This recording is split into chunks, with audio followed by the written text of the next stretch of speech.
ধর্মকথা 365 এর আজকের পর্বে আপনাদের স্বাগত। আজকের কাহিনীর নাম অতিকায় কুম্ভকর্ণ বনাম শ্রীরাম। চলুন আর দেরি না করে সরাসরি লঙ্কার মহাযুদ্ধের এই রোমাঞ্চকর আর একেবারে অবিশ্বাস্য অধ্যায়টিতে প্রবেশ করা যাক। আস্ত একটা পাহাড় যদি হঠাৎ জীবন্ত হয়ে সোজা যুদ্ধের ময়দানে নেমে পড়ে তাহলে কি হতে পারে? আজকের আলোচনা আমরা ঠিক এই প্রশ্নটা দিয়েই শুরু করছি, কারণ রণক্ষেত্রে আজ এমন এক অপ্রতিরোধ্য শক্তির প্রবেশ ঘটতে চলেছে যা এর আগে কেউ কখনো কল্পনাও করতে পারেনি। এটা যে শুধুই একটা লড়াই তা কিন্তু নয়, বরং প্রকৃতির এক ধ্বংসাত্মক রূপের সাথে মোকাবিলার গল্প। আর স্বাভাবিকভাবেই এরপর যে প্রশ্নটা মাথায় আসে তা হল, এই ধ্বংসাত্মক দৈত্যকে থামানোর ক্ষমতা কি আদৌ কারও আছে? মানে যখন চারিদিকে চরম ধ্বংসলীলা গ্রাস করতে উদ্যত, তখন এমন বিশাল শক্তির সামনে কে বুক চিটিয়ে দাঁড়াবে? এই প্রশ্নগুলোই আজকের পুরো ঘটনাকে চরম উত্তেজনার দিকে নিয়ে যাবে। পরবর্তী অংশ পূর্বের কথা ও নতুন বিপদ। গত পর্বে লঙ্কার সেই ভয়ঙ্কর যুদ্ধের কথা তো আমাদের সবারই মনে আছে। হনুমান, অঙ্গদ আর লক্ষণ অসাধারণ বীরত্ব দেখিয়েছিলেন, কিন্তু সত্যি বলতে কি, আসল বিপদ তো সবে শুরু। এতক্ষণের লড়াই ছিল বলতে পারেন কেবল একটা সামান্য প্রস্তুতি। ঘটনাগুলোর ধারাবাহিকতার দিকে একটু নজর দেয়া যাক। গতকাল দুই বিশাল বাহিনীর মধ্যে সরাসরি সংঘর্ষ হল, আর আজ ঘটল কুম্ভকর্ণের সেই ভয়ঙ্কর জাগরণ। ঠিক কিছুক্ষণ পরেই শুরু হবে আমাদের বীরদের প্রাণপণ সংগ্রাম, আর তার ঠিক পরে শ্রীরামের আগমন। যুদ্ধ ক্রমশ একেবারে এক চরম পরিণতির দিকে এগিয়ে যাচ্ছে।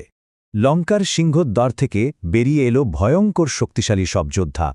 এরা কিন্তু সাধারণ কোনো সেনা নয়, একেবারে ধ্বংসযজ্ঞ চালানোর জন্য এদের স্পেশালি ট্রেন করা হয়েছে। আর নিজেদের রাজাকে রক্ষা করার জন্য এরা আক্ষরিক অর্থেই যে কোনো সীমানা পার করতে প্রস্তুত। যুদ্ধের পরিবেশ মুহূর্তের মধ্যেই আরও তীব্র হয়ে উঠল। এবার আসি কুম্ভকর্ণের জাগরণ ও ত্রাসের কথায়। এই একটা অধ্যায়ই লঙ্কার পুরো মহাযুদ্ধের মোড় চিরতরে ঘুরিয়ে দেওয়ার জন্য যথেষ্ট। পাহাড়ের মতো বিশাল আর ঝড়ের মতোই অপ্রতিরোধ্য। গভীর ঘুম থেকে জাগিয়ে তাকে সোজা যুদ্ধের ময়দানে নিয়ে আসা হয়েছে। তার এই আগমন কোনো সাধারণ ব্যাপার ছিল না, এটা ছিল এক চরম ধ্বংসের পূর্বাভাস। তার আকারের বিশালতা দেখেই বিপক্ষ শিবিরের মনে প্রবল আতঙ্ক তৈরি হয়ে গেল। রণক্ষেত্রে তখন একেবারে হাহাকার অবস্থা। যে বানরসেনা এতদিন অসীম সাহসের সাথে লড়ছিল, তারা আজ প্রথমবারের মতো ভয়ে পিছিয়ে যাচ্ছে। কুম্ভকর্ণ বিকট গর্জন করতে করতে আক্রমণ শানাচ্ছে। শক্তি এতটাই বেশি যে সে আস্ত আস্ত পাহাড় মাটি থেকে তুলে নিয়ে সোজা ছুঁড়ে মারছে। প্রতিটা পদক্ষেপে মাটি কেঁপে উঠছে, আর সে বারবার গর্জন করে একটাই প্রশ্ন করছে, কোথায় রাম? এই ভয়াবহ তাণ্ডবের মুখে পড়ে বহু সাহসী যোদ্ধা নির্মমভাবে পিষ্ট হচ্ছে।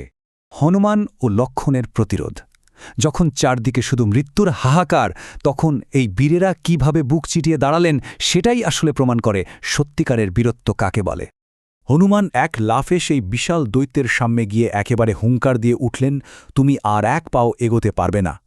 এই কথাগুলোর মধ্যে যে অসীম সাহস লুকিয়ে আছে তা সত্যিই শিহরণ জাগায়। হনুমান আর কুম্ভকর্ণের সেই ভয়ঙ্কর সংঘর্ষ যেন মেঘের গর্জনের মতো পুরো রণক্ষেত্রে প্রতিধ্বনিত হতে লাগল। কেউ কাউকে এতটুকু জমি ছেড়ে দিতে রাজি নয়। ঠিক এরপরই লড়াইয়ে যোগ দিলেন স্বয়ং লক্ষণ।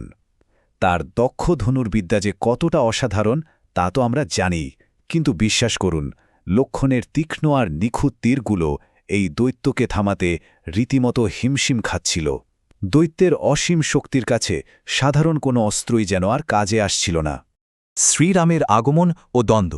ঠিক সেই মুহূর্তেই যখন মনে হচ্ছিল সবকিছু হাতের বাইরে চলে যাচ্ছে, তখন রণক্ষেত্রে পা রাখলেন চূড়ান্ত রক্ষাকর্তা।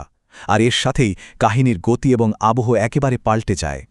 একদিকে কুম্ভকর্ণ, যে অত্যন্ত দ্রুত, বিশৃঙ্খল আর যার পদভারে প্রকৃতি কাঁপছে, তার উপস্থিতি মানেই চরম ধ্বংস। আর ঠিক এর বিপরীতে শ্রীরাম, যিনি সম্পূর্ণ ধীর, শান্ত এবং স্থির লক্ষ্য। রণক্ষেত্রে শ্রীরামের উপস্থিতি মাত্রই যেন চারপাশের কোলাহল একেবারে থেমে গেল। কুম্ভকর্ণের এত উন্মাদনার মাঝেও শ্রীরামের এই অবিচল স্থিরতা এক অদ্ভুত বৈপরীত্য তৈরি করল। পরম শান্ত আর ফোকাস দৃষ্টিতে তিনি যখন নিজের ধনুক তুলে নিলেন, তখন পুরো পরিবেশটাই যেন বদলে গেল। কুম্ভকর্ণ যখন শ্রীরামের দিকে ঘুরল, তখন পরিবেশ একেবারে থমথমে। এটা আর কোনো সাধারণ যুদ্ধ ছিল না, এটা হয়ে দাঁড়ালো এক ঐতিহাসিক দ্বন্দ্বযুদ্ধ। বিশাল রণক্ষেত্রের সেই হট্টগোল মুহূর্তে মিলিয়ে গিয়ে পুরো ফোকাস চলে এলো এই দুই মহারথীর মুখামুখি অবস্থানের ওপর। এক বিশাল দৈত্য এখন একেবারে নিয়তির মুখামুখি এসে দাঁড়িয়েছে। তাহলে প্রশ্ন হল, শ্রীরাম কি পরাক্রমশালী কুম্ভকর্ণকে পরাজিত করতে পারবেন? আর এই ভয়ঙ্কর যুদ্ধ শেষ পর্যন্ত কি আত্মত্যাগ দাবি করবে? এক বিশাল দৈত্যের পতন কি আসন্ন, নাকি এই মহাযুদ্ধ আরও এক অন্ধকার অধ্যায়ের দিকে মোড় নিতে চলেছে? কি ঘটবে এরপর তা জানার জন্য আমাদের পরবর্তী পর্বের অপেক্ষায় থাকতে হবে। ধর্মকথা ৩৬৫তে প্রতিদিন শুনুন রামায়ণের এক নতুন অধ্যায়। মানবজীবনের ধর্ম, ন্যায়, ভালোবাসা ও ত্যাগের মহাকাব্য রামায়ণ এখন শুনুন এক নতুন ধারায়। ধর্মকথা ৩৬৫ আপনাদের নিয়ে যাবে এক অনন্য যাত্রায়, যেখানে প্রতিদিন একটি করে নতুন পর্বে উন্মোচিত হবে এই অমর কাহিনীর রহস্য ও মহিমা। চলুন একসাথে শুরু করি এই পবিত্র যাত্রা, রাম, সীতা, লক্ষ্মণ ও হনুমানের চিরন্তন কাহিনীর পথে। প্রতিদিন নতুন পর্ব শুনতে ধর্মকথা 365 চ্যানেলটি সাবস্ক্রাইব করে আমাদের সঙ্গে থাকুন।